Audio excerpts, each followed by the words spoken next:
Suswagatam, and welcome to our Sunday edition of Gyan Ganga Words of Wisdom on our Virat Hindustan Sangam social media channel. Today is episode number 245, and I'm speaking for a change from the city of Mangaluru in Karnataka, unlike earlier programs when I used to speak from Mumbai, and compliments of the festival season, especially Ganesh Chaturthi, to all our viewers across the globe. And today we are discussing the state of the Indian Union and Maharashtra state election. And for the next 45 minutes, we will be discussing this with Dr. Subramanian Swamy. Today, for our show, because we will be also discussing Maharashtra, we have our team member Tejas Navalgul from Pune, who will be our guest, along with Ramesh Swamy and Arvind Chaturvedi. So, with Ganpati Bappa Moria, it is over to Dr. Subramanian Swamy to start today's discussion. Thank you. Dhanyavad. Thank you, Jagdish. There was one greeting that somebody from Australia says 12:30 night, but still I'm up to hear the Gyan Ganga. So I must say we should feel complimented that at this time people are ready to be awake at 12:30 to hear us. Thank you and welcome to the people of Australia and your kind considerations. I see the question basically today is that we are a union of states. We are not a federation. The word federation should never be used because we are not a federation. No state can secede from the Union of India. So Union of India with the states, we have states for purpose of simplicity. Now these states are extremely important because some of them have a very large population. Some of them have enormous economic power. Some of them have factories.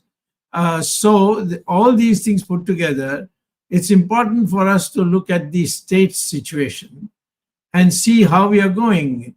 Now, for us,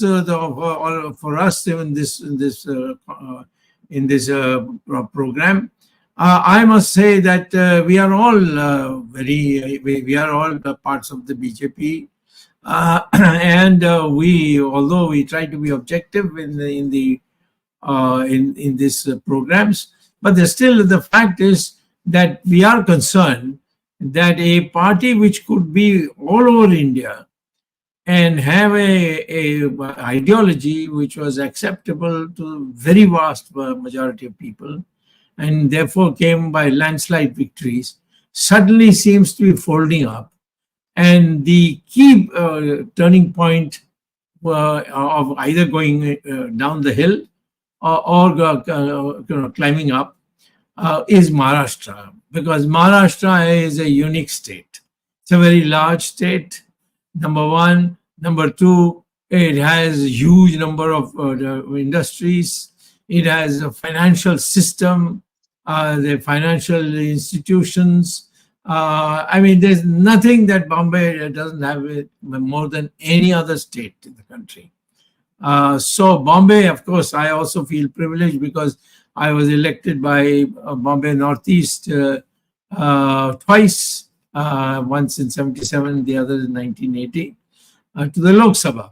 And Jagdish Shetty is from Bombay. And Maharashtra, we have got today, people who will be speaking, so they'll be identified. Tejas Navalgul, who usually stands behind the screen managing the electronics, is today as a Maharashtrian coming forward.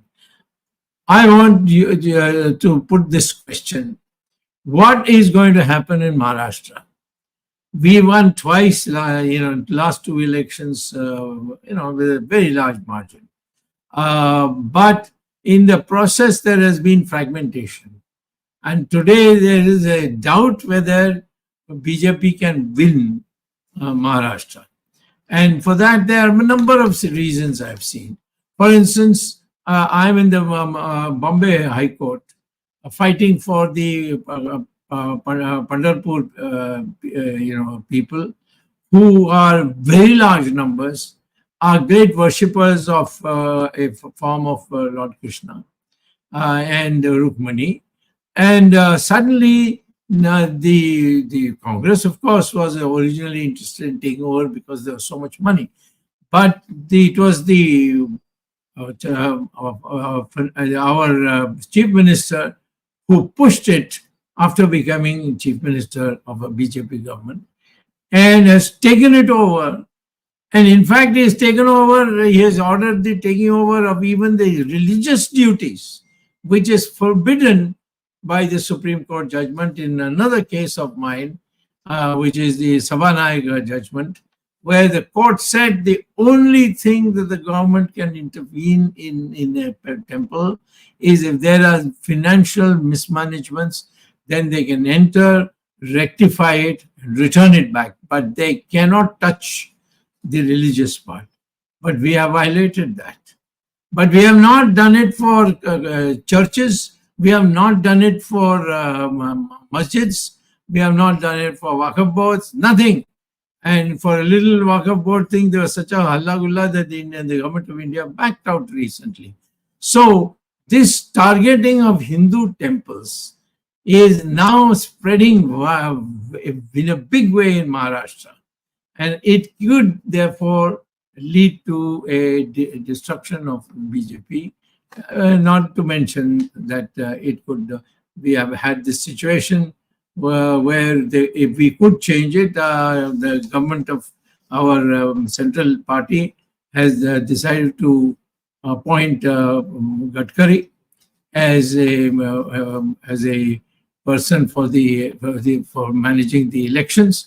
He's an extremely competent person. I know him personally, and he is a man, no nonsense person. So far, sidelined, but now Modi has to bring him. The only hope is if Gadkari goes around Maharashtra and campaigns, it's possible it can change. But my own feeling, judging by the reaction of the people, thanks to the travels I have done with Jagdish and his colleagues, I have found that the mind seems to be made up that we can, do away with BJP and get whatever BJP could have offered to us, we can get from others. For example, this coalition, which includes Congress, also has Shiv Sena. Shiv Sena has not changed any of its ideological view. And there's a very strong possibility that Uddhav Thackeray may be proposed as a chief minister candidate, in which case, in my opinion, it's going to be a really tough fight.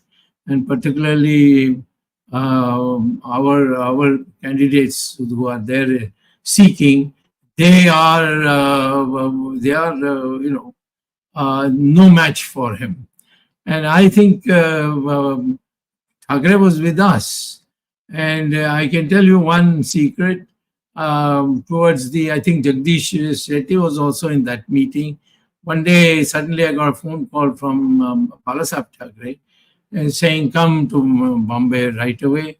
I want to have you to have dinner with me. And so I went. When I sat there, his wife was there. His two sons were there. His son was there, and his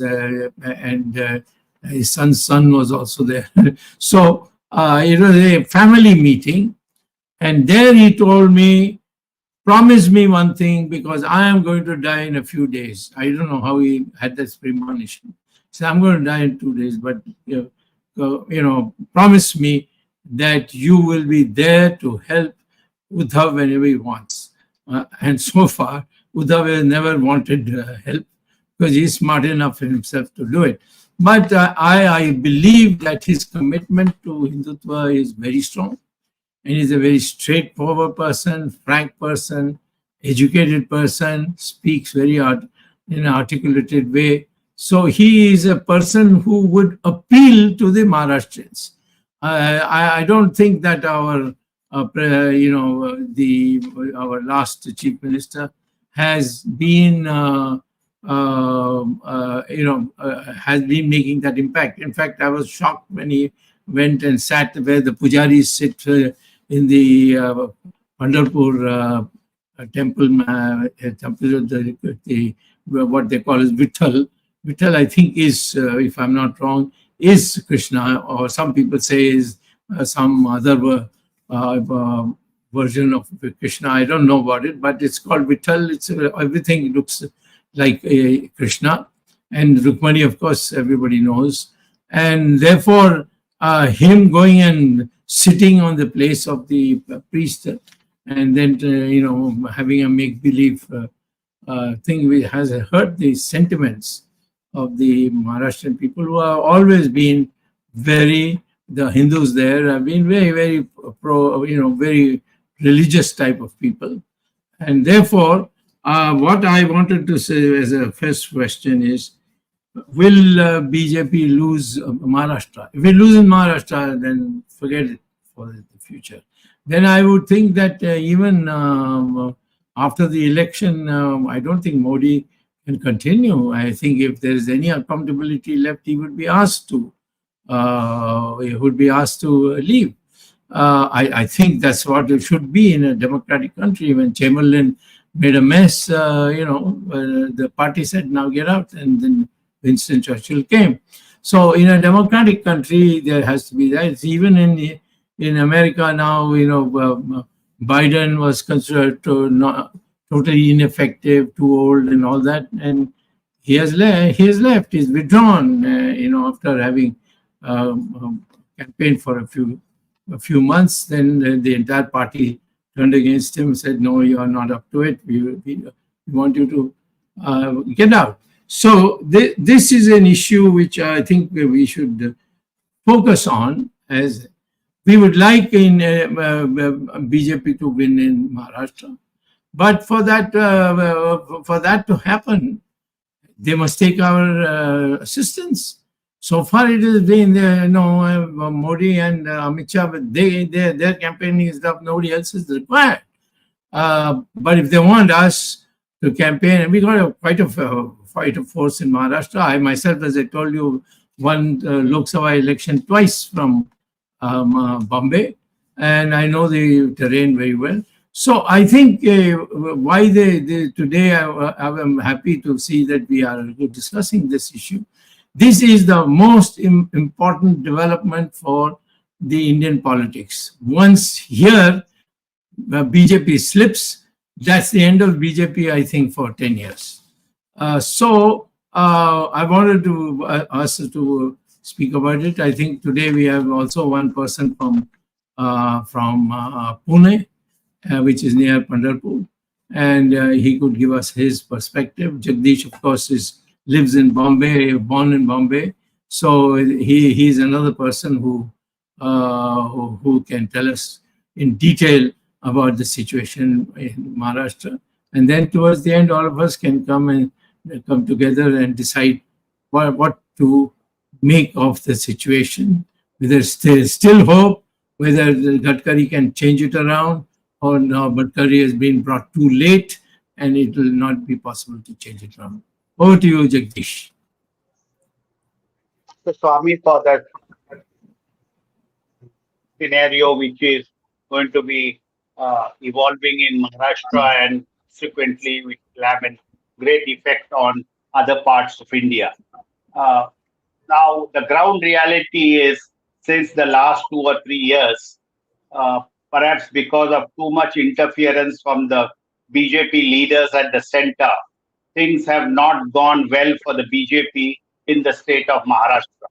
So the ground reality is that Maharashtra has, as you all know, 48 Lok Sabha seats and 288 Vidhan Sabha seats, that is the MLA seats. And just now we are in a government with Eknath Shinde, Shiv Sena, and BJP and Ajit Pawar's NCP supporting him, and that's what the government is at the moment. But what we saw in the elections, in spite of two parties being denied its election symbol, this is, I'm telling you, for the sake of record, because in the past people believed that an election symbol, after a party splits, the election symbol was very crucial. But this elections has proved that the NCP, which is the ruling party's NCP, and the Shiv Sena of Eknath Shinde, although they got the original symbol, but in the elections, the new symbol parties of Sharad Pawar's NCP and the Uddhav Thackeray's Shiv Sena, in spite of the handicap of not having the original symbol, these parties did well. So, one myth of the election that these symbols were of great importance has been busted. And people, I think, have realized that it is not just the symbol which can deliver it vote, but it's the general perception of the parties, their leaders, their statement, which will deliver for them the vote. So, this fact is very clear. Now, we all know how many seats we various parties got. These opposition parties there got more seats than the ruling party. And as the things go, or as the opinion polls are going on, it appears that the opposition has an edge. But I think the emerging issue of Mr. Gadkari to take part or campaign, and with a good leader like Mr. Devendra Fadnavis, if he is given a free hand.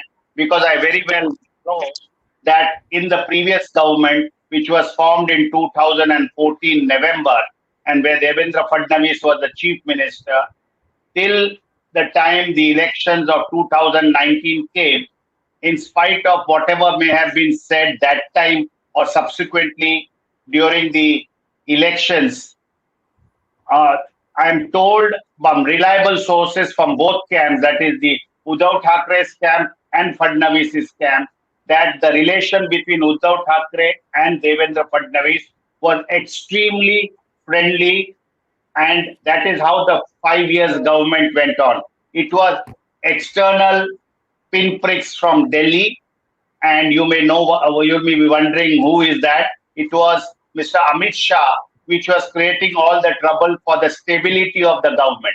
And what happened during 2019, till the time another government of Uddhav Thackeray was formed, the fake narrative that Mr. Uddhav Thackeray is creating problems, he wants himself or his son to be the CM, really led to the crisis. In fact, I have said this in this program, and I've said it in P Gurus. The fact was, in January 2019, Mr. Narendra Modi, because I want to tell for our viewers, because the fake narratives are so strong, which is costing the BJP and our people, the fake narrative is costing us seats in Maharashtra. The fact is, in 2019, around January, Mr. Modi sent Amit Shah to Maharashtra, because I'm told ground reports was that,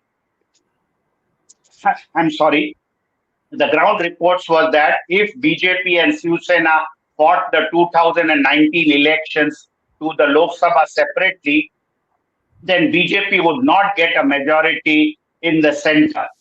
So Mr. Amit Modi was dispatched, and I'm told at Matoshri a deal was struck. The deal was that for the Lok Sabha elections of 2019 May, BJP and Shiv Sena will have 50-50 seats sharing among themselves.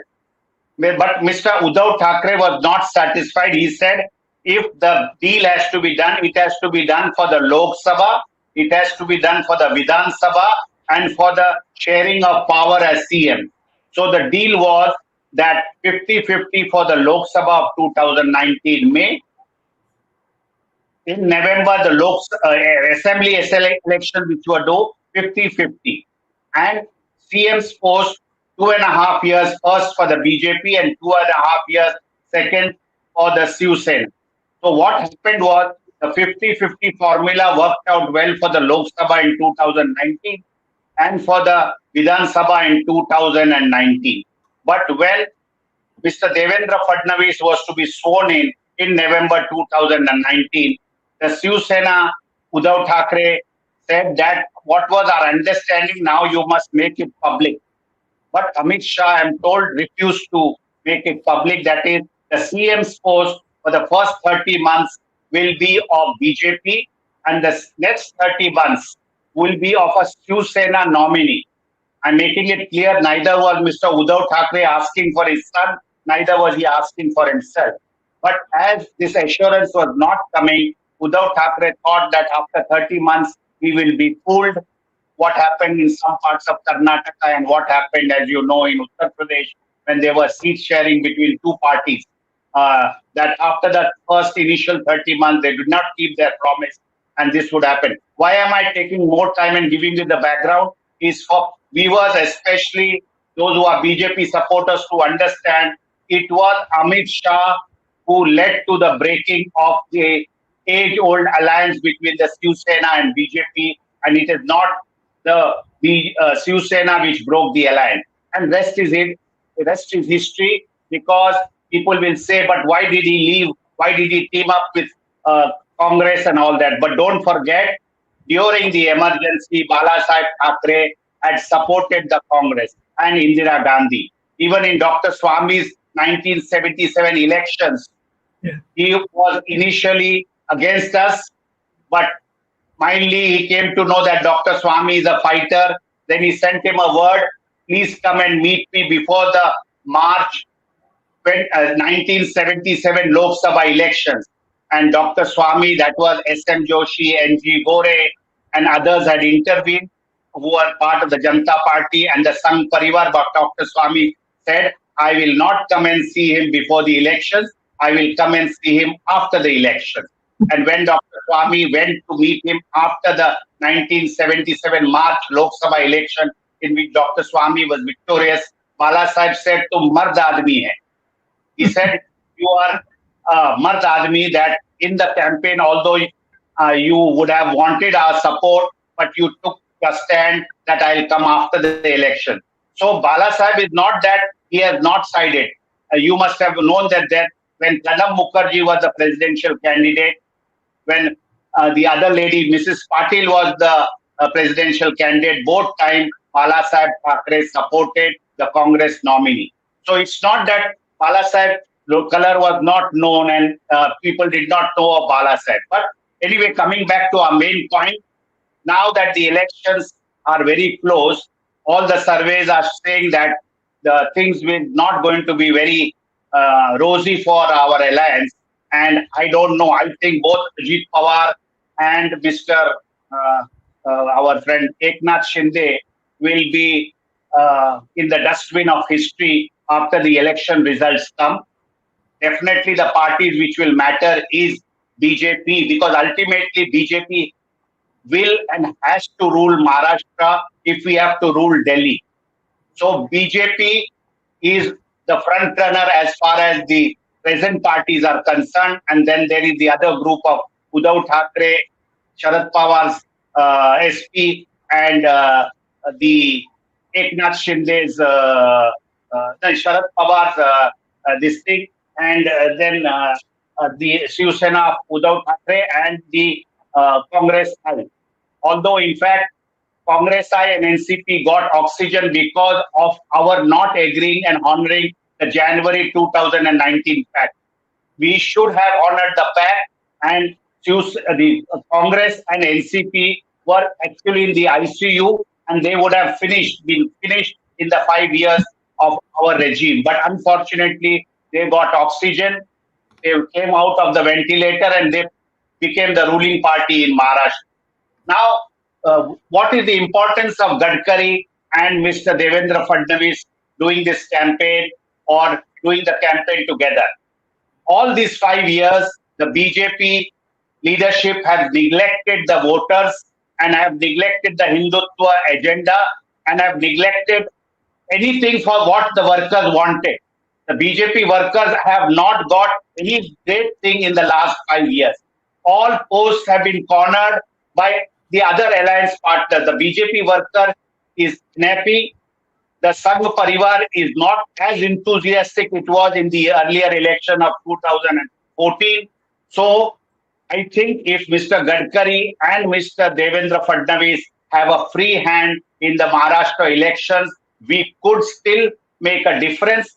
And if the collective leadership of the BJP at the center and whereas in the state is taken, the help is taken, and not rely too much on Eknath Shinde and Ajit Pawar's people, I'm sure BJP has a fighting chance of a comeback in this November 2024 Vidhan Sabha election. This is my short point. I've taken a little longer, but this is for the background for the viewers to know.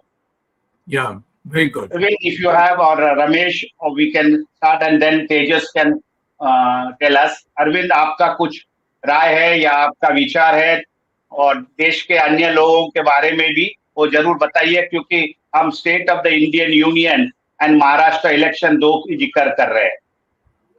मैं Jagdish, thank you. I will start with doctor Swami's comment. Doctor Swami ने कहा कि यदि महाराष्ट्र चुनाव में मोदी जी या BJP party की हार होती है तो मोदी जी का भविष्य खतरे में है.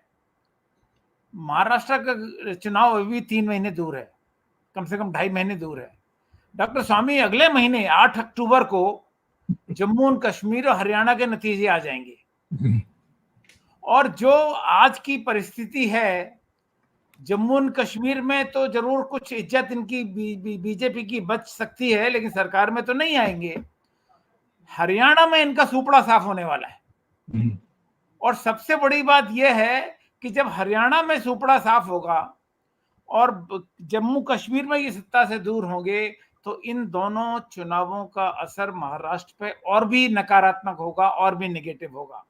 तो जो फोरकास्ट, जो सिनेरियो जगदीश शेट्टी जी ने महाराष्ट्र के बारे में कहा है, मैं समझता हूं कि हरियाणा और जम्मू और कश्मीर के चुनावों का असर महाराष्ट्र पे और होने वाला है, नेगेटिव होने वाला है. और नितिन गडकरी जी भले ही चुनाव के इंचार्ज हैं, लेकिन नितिन गडकरी जी को इसलिए भी बनाया गया है कि उनको आरएसएस का थोड़ा नजदीकी समझा जाता है बनिस्बत की मोदी जी के, क्योंकि हमारे बीजेपी के अध्यक्ष जगत प्रकाश नड्डा जी एक बयान पहले ही दे चुके हैं कि बीजेपी को अब आरएसएस की जरूरत नहीं है. हालांकि उसमें खुद डैमेज को उन्होंने संभालने की कोशिश की, लेकिन हो नहीं पाया.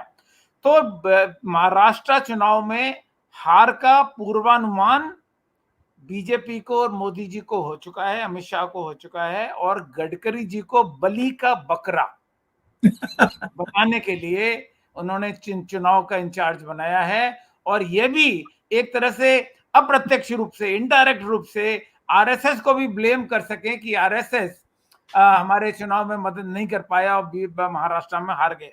एक थोड़ा साइंटिफिक चीज है कि मार्केटिंग की भाषा में एक शब्द होता है positioning.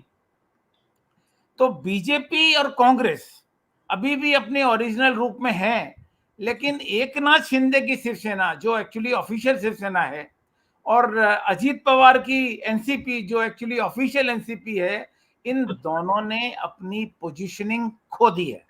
There is no positioning attached to either NCP Ajit Pawar और Shiv Sena of Shinde. And therefore Jagdish Shetty ji ने बिल्कुल सही कहा, मैं पूरा 100% सहमत हूं कि इन दोनों पार्टियों का बाजा बजेगा महाराष्ट्र के चुनाव में, और आगे आने वाले समय में राजनीतिक परिदृश्य से ये दोनों पार्टियां गायब होने वाली हैं. तो जो अल्टीमेटली बचेगा, और जो सबसे बड़ा चीज है जो जगदीश शेट्टी जी ने भी नहीं बताया और डॉक्टर स्वामी आपने भी जिक्र नहीं किया, वो है मराठा आरक्षण की मांग. मराठा आरक्षण का जो आंदोलन चल रहा था, चलता आ रहा है, अभी भी इसका सलूशन न एकनाथ शिंदे सरकार दे पाई है, न पूरी तरह से शरद पवार या दूसरा अपोजिशन उसके साथ जुड़ सका है. वो क्या एक तीसरे एंगल के रूप में निकलेगा, या वो डैमेज किसको करेगा, बीजेपी को ज्यादा डैमेज करेगा या अपोजिशन को डैमेज करेगा, या वो एक बैलेंसिंग पावर बनेगा, ये अभी स्पष्ट नहीं हो पाया है. और मुझे लगता है कि सितंबर के बाकी 20 दिनों में और अक्टूबर के पहले 15 दिनों में मराठा आरक्षण का और इस आंदोलन का जो रूप होगा, ये बहुत इंपॉर्टेंट होगा और ये तय करेगा कि महाराष्ट्र में क्या होने वाला है. और मैं आपको एक बार दोबारा बता दूं हरियाणा के बारे में, हरियाणा में बीजेपी 15 से 20 के बीच में आने वाली है. पिछले 10 सालों से बीजेपी सत्ता में थी और पिछले 20 सालों से, पिछले 10 सालों से हरियाणा में जाट वर्सेस नॉन जाट का प्रश्न था। कांग्रेस के भूपेंद्र सिंह हुड्डा चीफ मिनिस्टर पद के दावेदार थे 2014 में। तब इन्होंने मनोहर लाल खट्टर को लाया। बाद में खट्टर ने अपने नाम से खट्टर भी हटा दिया, वो सिर्फ मनोहर लाल हो गए, मनोहर लाल हो गए, इसीलिए कि उनका कोई निगेटिव असर उस पर नहीं हो। लेकिन मैं आपको बता देना चाहता हूं, सिर्फ जाट और नॉन जाट का सवाल इस चुनाव में नहीं है। इस चुनाव में जो मुद्दे आ रहे हैं सारे एक से एक कांग्रेस के सपोर्ट में जा रहे हैं। मुझे लगता है कांग्रेस इस चुनाव में कम से कम 60 से 65 सीटें लेके आएगी, और इसका असर आने वाले दिनों में झारखंड, दिल्ली और महाराष्ट्र तीनों चुनावों में पड़ेगा। Correct. So, Jagdish. Tejas can. Yeah. Tejas can. Okay. Ramesh, if you have any comments to make, and then we'll go to Tejas. No. Okay. No, let Tejas start, Jagdish. Sorry, Let him complete. Yeah, then we will. If I have time, then I will come in. Okay, so we have as you all know, we have 4 state elections coming: J&K, Haryana, Jharkhand, and Maharashtra.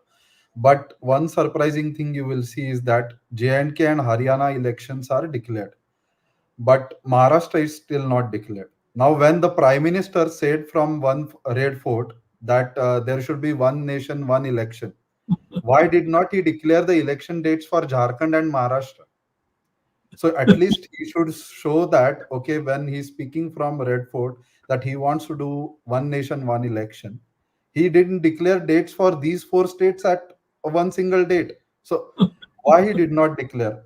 So let's go from there. So this itself explains that the Maharashtra elections are not in a good state. So we had 38 Lok Sabha seats and we just came to single digit in Lok Sabha.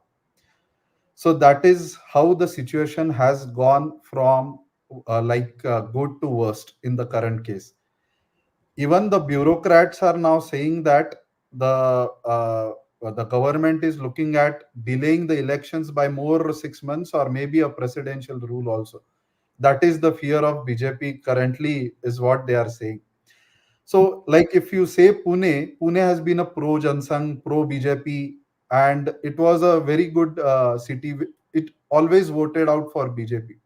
Even if you take a recent Kasba Pet constituency where BJP has been winning like for 30 years, like 4 consecutive terms, we lost that state to a Congress candidate.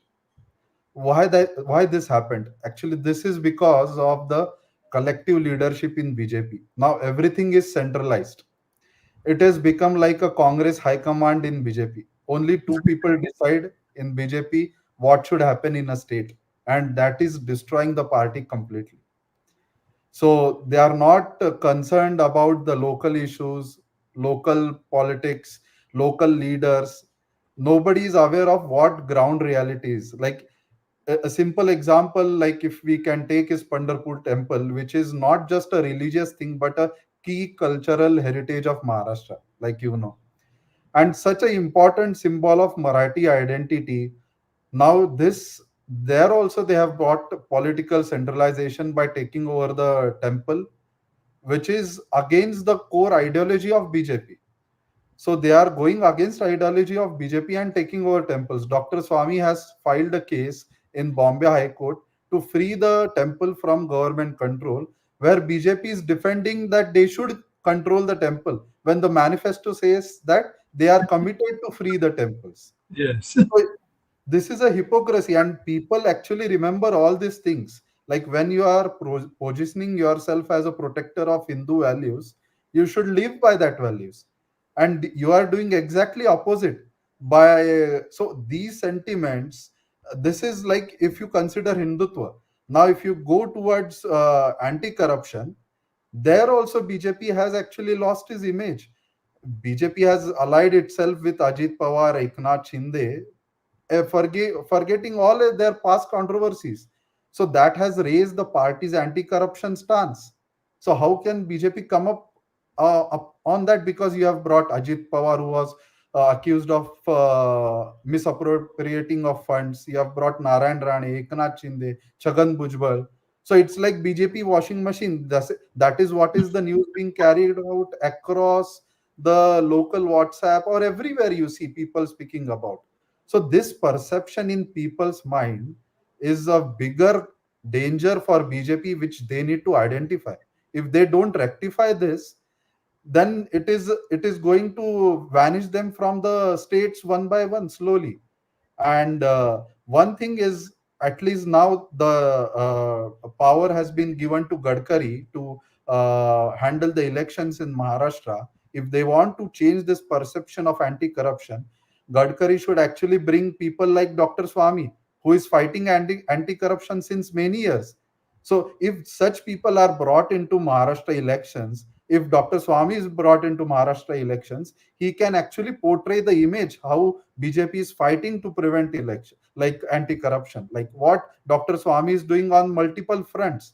So the perception from people's mind needs to be changed. Currently, what is happening is every voter in Maharashtra is thinking that Modi's policy is just that they need to break traditional alliances for the having power, sake of power. So it has become a power politics, actually, only power game. So that breaking of alliance is creating distrust among the voters in Maharashtra. So ideally, BJP should concentrate on that. Then another thing is the local issues. What they are saying is they are not concerned about what is happening on the ground. They are fighting on national issues in local elections, and that has no relation. People are not able to connect. They want to know what how the state can help us for their day to day needs, be it agriculture, be it whatever the reservations are going on. But instead of that, the central leadership is only focused on bringing national issues, which is actually causing a damage to the BJP. So what I think is, like, first BJP, what it needs to do is rebuild the trust. And they, for rebuilding the trust, like, they need to first connect with the regional sentiments, what the voters want, what the policies they want to align, what is the interest of Maharashtra, the people living in Maharashtra, and not what you think in sitting in center, what the two people think actually. Because only two people currently are taking every decision in any state. So the local leadership is not even consulted. And the arrogance is that in the recent times, I even got the calls that VHP leaders in Pune, the BJP leaders are not even picking up the calls of VHP leaders. That is the arrogance they are showing. So many of the BJP, You some of mean them, Vishwendra Parishad? You mean yeah, Vishwendra Parishad, yeah, not yes, Virat Hindustan Sangam. yes, that is right, correct. So they are actually there, they are living in their own gala land. Instead, they should come on ground and see what the locals want. They should avoid centralization of power to only two people, but instead do a decentralization, assign the responsibilities to the local leaders, and not import leaders from other parties. We have only imported all corrupt leaders from other parties, and forgetting many BJP local leaders who are working for the party for many years, more than 30 years, 40 years. There should be transparency. There should be accountability for each of the leader who is working on the ground. Currently, every only two people decide what they want to do in Maharashtra, irrespective of what is happening on the ground. So the campaigning strategy should be changed. The local conflicts, if they are, that needs to be said. What they did with Shiv Sena was the worst thing. People did not like, because that is, you are splitting the party for just the power, gaining the power.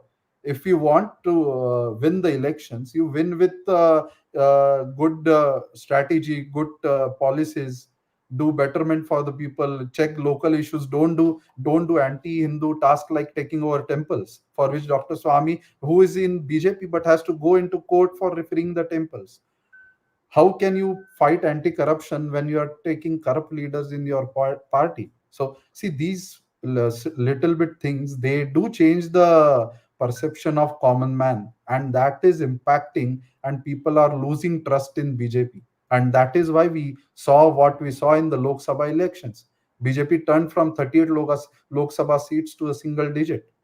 So and the other parties are gaining in that, so we should not be in a comfort zone that the Congress or the Uddhav Thackeray's party has never left what they are doing. They are speaking on correctly on the pain points of BJP. And BJP does not like, if you take the recent issue of Shivaji Maharaj, a statue that has created a lot of controversy involving allegations of corruption, because now that is a very significant issue. It has never happened in the history of Maharashtra that a statue of Shivaji Maharaj, which was constructed, inaugurated by Narendra Modi himself, we saw that what happened to the statue. So the Maharashtrians find the legacy of Shivaji Maharaj very close to their hearts. So that is how BJP is actually causing destruction to itself. So they should stop that, and I would say that the Narendra Modi should actually stop breaking the alliances for power, and instead, if they want to win, the BJP wants to win elections, they should address internal issues, focus on the local concerns, connect with the voters. And I think that will only help, because anti-incumbency sentiment in the Maharashtra is actually increasing. Yeah, that's what I would like to say. Jagdish, So, can I mean, I come in? Okay. Sorry, Jagdish, you said something? He no, I called you said by you the. can give your comments. Okay. Yeah. Tejas, thank you. It's an excellent. For the first time, I think you hit the ball out of the park. Okay, so you don't have to be nervous, and you are very clear in your thoughts, and you laid it out. And a lot of people are appreciating as well. So, Dr. Swamy, I just want to address the first part of today's topic, the State of the Union. Yes. Dr. Swamy, there are 3 or 4 important points for us to say what is the healthy state of the Union. First one is the Constitution, the status of the Constitution where we are. Second, what we call as national security. Third, economic security, correct? And the last and final one is probably the social security, what we have, what is prevalent in the country in the social causes. This government has failed us in all the 4. I'll tell you the reasons why, Dr. Swamy. Irrespective of what's happening, the Constitution has not been, just for the namesake, it has been held up and talked and necessarily not being enforced. No rule of law is being enforced anywhere. Take a look at national security, Dr. Swamy. China, as we have discussed in this channel hundreds of times, still, in spite of you calling Modi a white-faced liar, in spite of Koi Aaya Nahi, whatever he's saying, in spite of us calling him out, he still hasn't taken any action. So that is a disaster. Economic, least said the better, because even recently there is some new GST they're trying to impose some 18% on PA, which is utter nonsense. They're just milking the middle class to this thing. And plus, and economy wise, there is no growth. Post COVID, they're saying we're getting 3%, 4%, 3%, 4% from negative 18%. That's not growth. So anyway, for the economic is a disaster. Finally, social. Look at what is happening in Manipur, West Bengal, Madhya Pradesh, Uttar Pradesh. You take every place, not even one action has been taken by the central government to bring law and order in control. Manipur, they just allowed this whole thing to fester. Yesterday, they sent some troops, and some Vagars in the troops are insulting the people there. So, in general, Dr. Swamy, the state of the union is in a bad shape. All Modi is interested in is, what is my next election campaign? When can I start doing my next Jumla? When can I start? He's just on, and of course, visiting some small countries here and there. He's just running away from all the problems. I don't think running away from the problems is going to solve these problems automatically, Dr. Swamy. He has completely run away.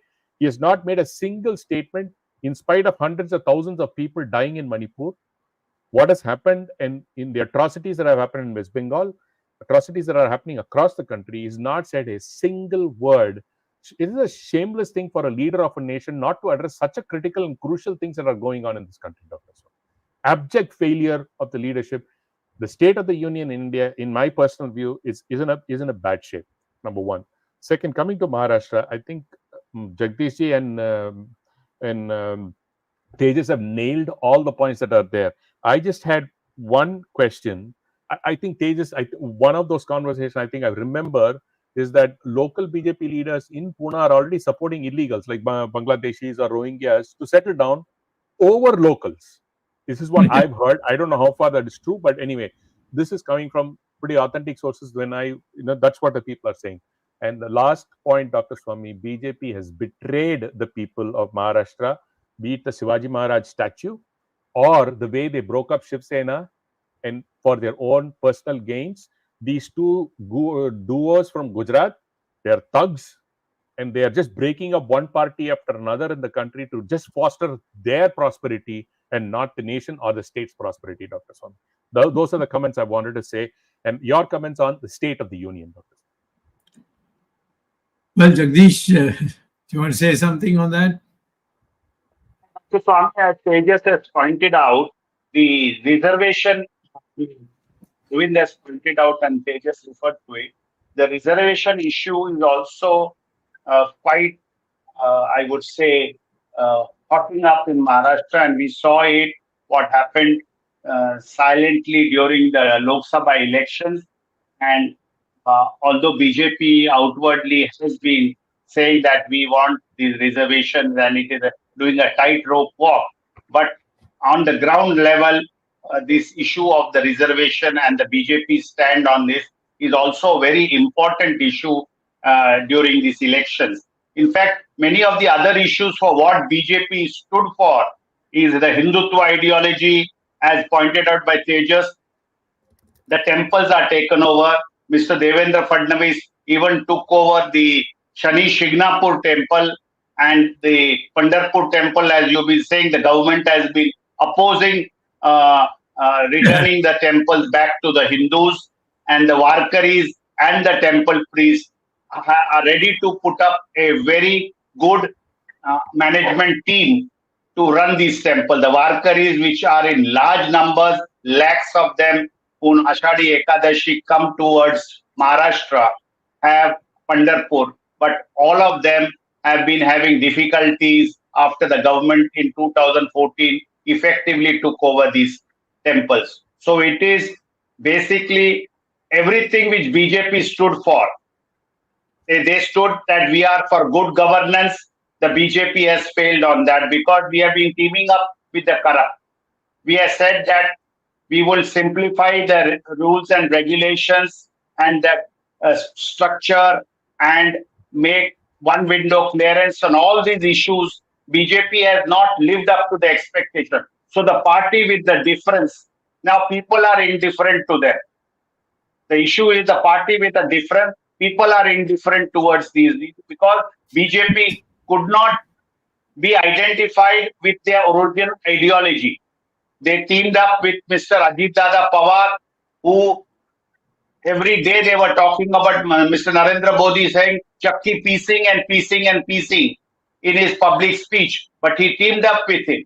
So all this has not helped us in the Lok Sabha election, which will not help us. In fact, if BJP was to go alone, BJP will perform better rather than with these two jokers around. That is this I'm talking of that NCP led by Mr. Ajit Dada and the Shiv Sena led by Mr. Eknath Shinde. If BJP was to go alone, BJP would perform better than these three parties together. So that's the signal. BJP will have to be a dominant player in Maharashtra and should be a dominant player because it can't be neglected. But our central leadership has woken up too late towards the problem by bringing our Mr. Nitin Gadkari and a team and a collective leadership. What is lacking is collective leadership, and that they have woken up too late in the day. Dr. Swamy, your comments before. Yes. Let me just briefly add, I think all of you have done extremely well in putting out the various angles, and I think it's been a comprehensive thing. But what I would say is this, that at the central level, there is no one who is being encouraged on any issue Now, take for example, China having come into Ladakh and occupied undisputed Indian territory, which China never claimed in its entire history, unlike in uh, in the Northeast. In the Ladakh, the Chinese just walked in, and nobody, in no press person, nobody from the BJP officialdom brought it out. I was given this information. I went public, and no one could contradict it. So what did Modi finally say? Koi aaya bhi nahi, koi gaya bhi nahi. What does that mean? Now, then look at what Nepal has done. It has nibbled in a number of places, including in Uttarakhand. Then you take of all the thing, the next door neighbor of Nepal, and they have also drawn a new line which is against us and in favor of China. Then you take up the Bangladesh. You are not able to defend the person whom you made into a doll. The prime minister was not given any support. It would have been very easy for India to have sent its army.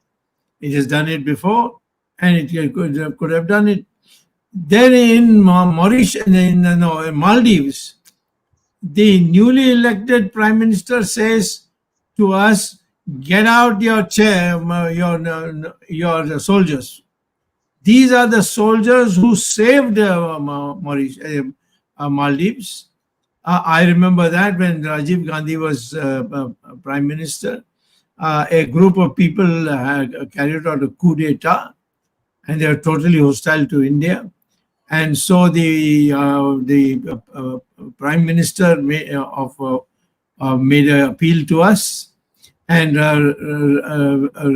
Rajiv Gandhi, in fact, called me and asked me what should do. I said, send the ships, send the planes, and then finally make arrangements for the tanks to go, and they themselves will crumble and surrender. And that's exactly what happened. And Maldives was India's friend right up till 3 years ago, when they suddenly had a new election and they said, India is nobody here. All Indian soldiers should get out. And we took them out. So where is the situation where I can say that there is a comprehensive policy that is being followed? In Maharashtra, why I've wanted to focus on it, it's a state which, if you go into the freedom movement, you find how much Maharashtra had contributed to creating an atmosphere and a variety of opinions. And in fact, the downfall of the Islamic rule and then the downfall of the British later was actually carried out by the forces in Maharashtra, like Shivaji, and then of course the Peshwas. The Peshwas defeated Aurangzeb so badly that was the end of Islamic rule in India. Tell me, is there any descendant of Aurangzeb today you can discover anywhere? You can go to Indore and find out the descendant of the Maharaja there. You can go to Rajasthan. You can find there. All of them have legacies. They have all descendants, but none of the Islamic what they call Nawabs or whatever they were called.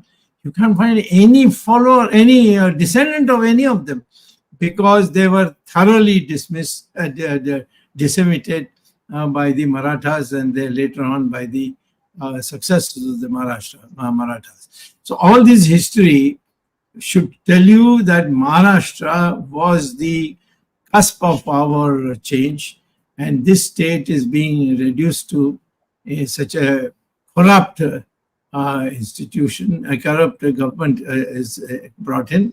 And I think this whole election is a test whether we can treat Mr. Modi as a nationalist or not. Because if he was a nationalist, he would not be doing what he is doing, selecting people who are corrupt and bringing them into our party and putting all our party workers in a corner. Yeah, Dr. Swamy, over to us. I have one comment to make and then one question to ask you. My comment is about what Ramesh said about Union of India, and you had said in your introduction. Now, we not a federal government system, but we are a Union of India. But we have each state is independent, and those state governments which have got assembly and elected people, they are not allowed to function in today's regime. We are seeing for the last 10 years in Delhi, we have an elected government, and the government which has been elected by a huge majority. Yes. In the first election, Aam Aadmi Party got 67 out of 70 seats. In the next election, they got 60 out of 70 seats. BJP is not allowing them to function, and day after day, Lieutenant Governor is empowered, given more and more powers to interfere in the elected governments. Now, where is the Union of India? And then we have a system of governor. Now, governor is a constitutional representative of the president of union. And the way some governors have been functioning, I'll make a point. In West Bengal, last 1 month, there has been agitation of the public against the crime against women. But the way the governor has functioned as an opposition leader against the Mamata government is really a big question mark. Should a governor play such kind of role of an opposition? And of course, maybe when we have more time, perhaps we can discuss it separately. That, I mean, some leaders from Congress have demanded that the institution of governor should be withdrawn. राज्यपाल का पद समाप्त कर देना चाहिए. ऐसा नहीं है कि कांग्रेस के राज में ऐसा नहीं हुआ था. When Congress was ruling, there were also situations where governor had exceeded the limit. But I think this is a very important constitutional question. Should the governor play a role? Yeah. No, go ahead if you're finished. Well, my last question, which is very important and relevant to even Maharashtra election, we have been talking about, Congress has been talking about, an entire opposition has been talking about caste census, Jatiya Jangadna. And there has been a debate in the last session of parliament on caste census, and the biggest turncoat in the Indian political history, Mr. Nitish Kumar, had conducted caste census in Bihar when he was with RJD. And now the results of the caste census are not being used. Now, recently, my question is recently, despite opposing for a long time, recently RSS chief Mohan Bhagwat ji has made a statement on Jati Jangadna. He said if it is for political purpose, it is not good, but if it is for development, so it is a middle road kind of thing. He is not even opposing caste census. He is not even supporting caste census. Tejas and Jagdish have given a detailed analysis of Maharashtra because they belong to Maharashtra. I did mention about Maratha issue. So what do you think, Dr. Swamy, is going to be the impact of this caste issue in the Maharashtra election? Well, you see, the question always has been in Indian politics that the caste issues are more or less frozen, but a fraction breaks off. So when you look at Mrs. Gandhi losing, she didn't lose all her votes. They still ended up getting 39% of the vote.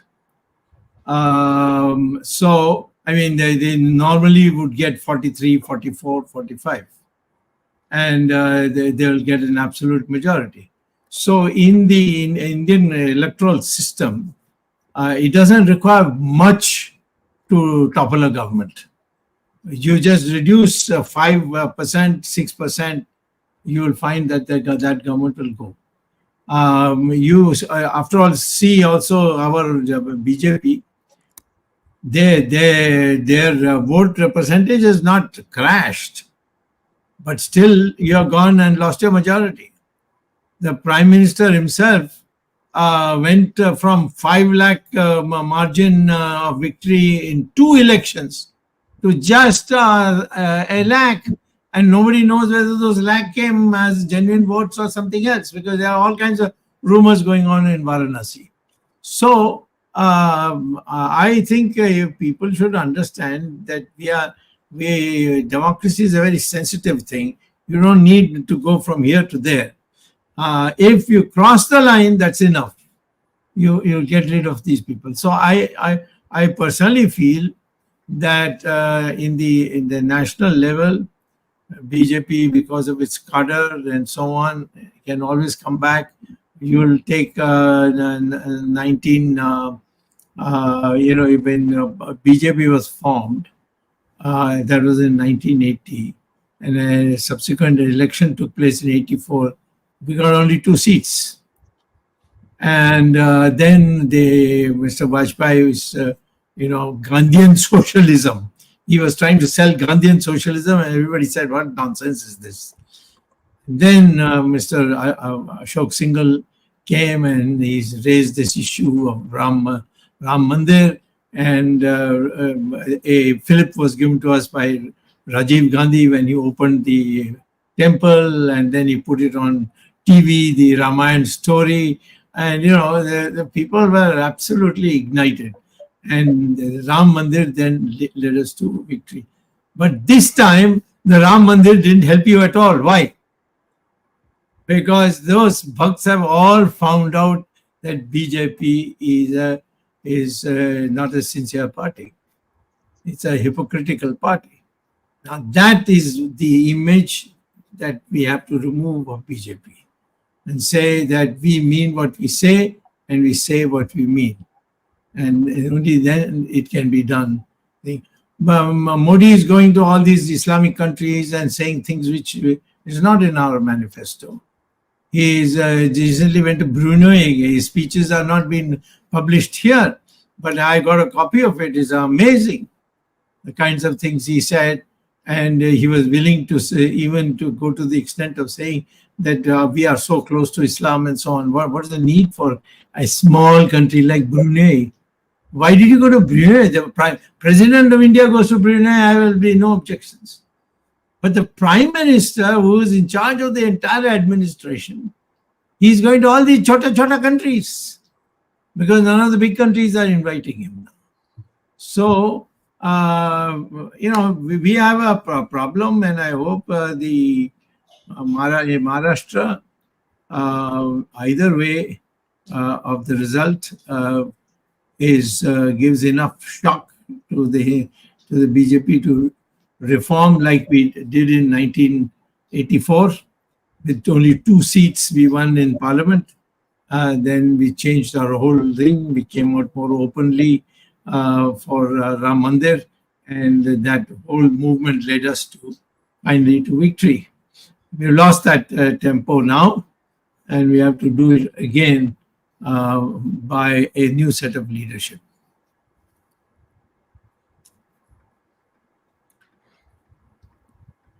Another important point just I wanted to tell is many industries from Maharashtra are being moved to Gujarat. So that is also a very hot issue between the people who are staying in Maharashtra.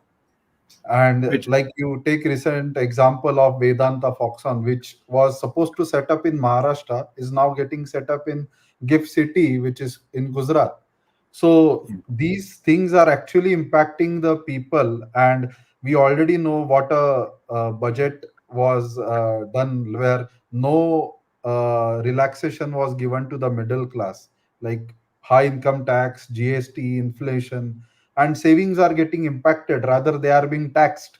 So all these issues are also very important in the Maharashtra elections, which the BJP is neglecting. Rather, they should focus and see that these things of moving out industries does not happen just to please somebody in 2 people in the center, is what I would say. Thank you, Tejas. Okay, Dr. Swamy, you want to say something? No, I'm just saying, I think it's now your turn to wind up.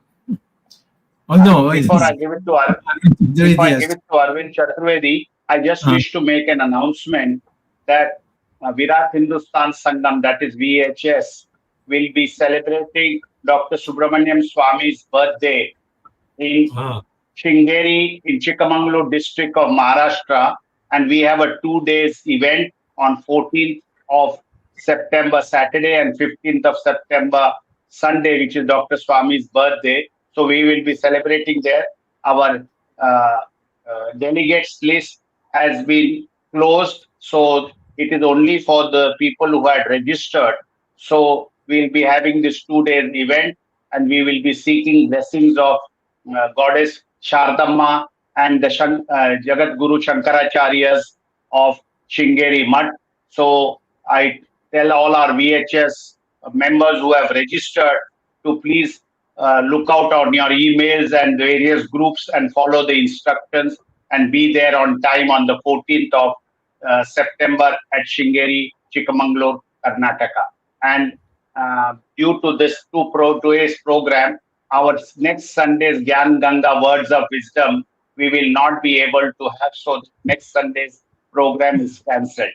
Over to Arvind Chaturvedi. Thank you. Dhanyawad. Thank everybody. We already crossed about 70 minutes, and normally our length of the program is 60 minutes. And this subject is so wide. And when we talk about Union of State, in fact, I wanted to ask two more questions. My first question was shortened because of time. I could not ask Dr. Swamy the Congress joining National Conference for Jammu and Kashmir election, where the right. National Conference has announced that they will restore 370 Article 370 if they come to power. I wish Yeah. they never come to the power. The anti-India government.